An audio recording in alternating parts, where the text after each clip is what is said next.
Well, hello and welcome to Chess Please. My name is Andy and today we're going to be covering off a lovely little trap to play against the Queen's Gambit. So as the black pieces, we're going to be setting up the elephant trap, or as I like to call it, the Queen's Gambit.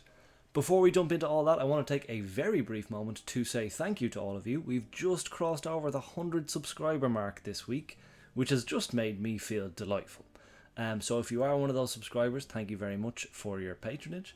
And if you're not, consider it if you want to. I'm not going to force you, but I do know that there are 100 people out there in the world who I think are cooler than you. So do with that information what you will.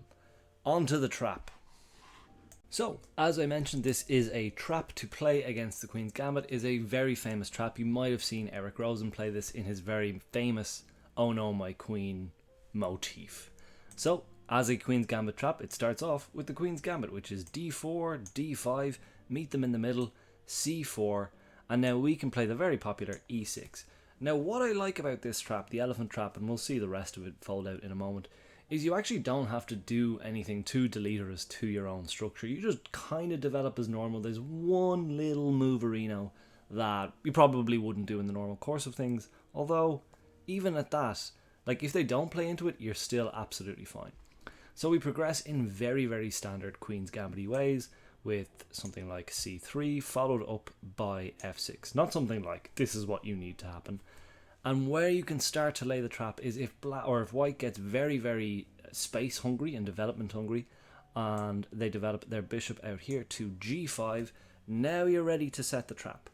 And what you can do, a very popular motif in the Queen's Gambit declined, which is what you're playing here as black, is to lock your knight in here on d7. A very nice developing square again, because you, in some lines, prepare to defend that pawn twice with your bishop and your knight. However, as you'll notice, and if you're doing your counting on your fingers, you'll see that this pawn is a little bit overloaded, because we've got one attacker, two attackers, we've got one defender, two defenders, but hold on a moment. That defender isn't actually doing so much because that bishop is pinning the knight.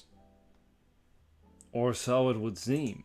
So very often in these cases, you might get a case whereby white takes here, and we take once, and then they might think, okay, well, this pin is still in place.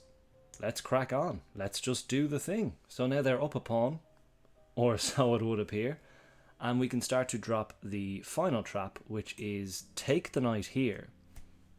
So it seems like we've just completely forgotten about this queen here.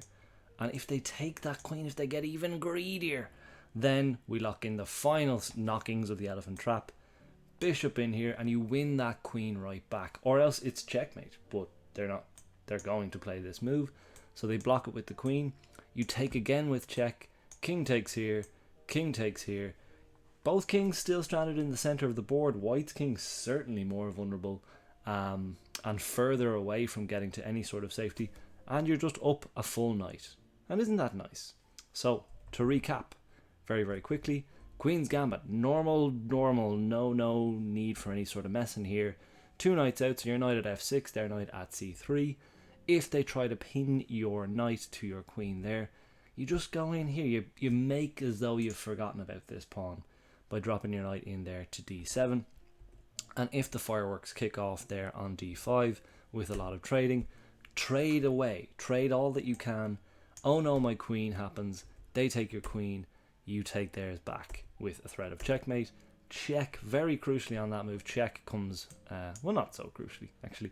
But they'll have to take back your bishop, leaving you with the initiative here to take their bishop. And now they're kind of at sea. They're way behind in development because they have no pieces out. You have two. Their king is slightly more at sea. Like, you still have some untangling to do, but you're a whole night up and you'll probably win this game. Very lovely trap. Not going to happen every time, but good to know. Normal Queen's Gambit declinedy stuff. Get your knights out. If they pin your knight, drop your other knight into d7 and you're ready to explode if they get greedy for that pawn on d5. That's the elephant trap.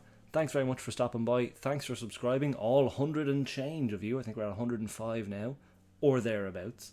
Thanks for stopping by, and I hope you have a wonderful day. All the best.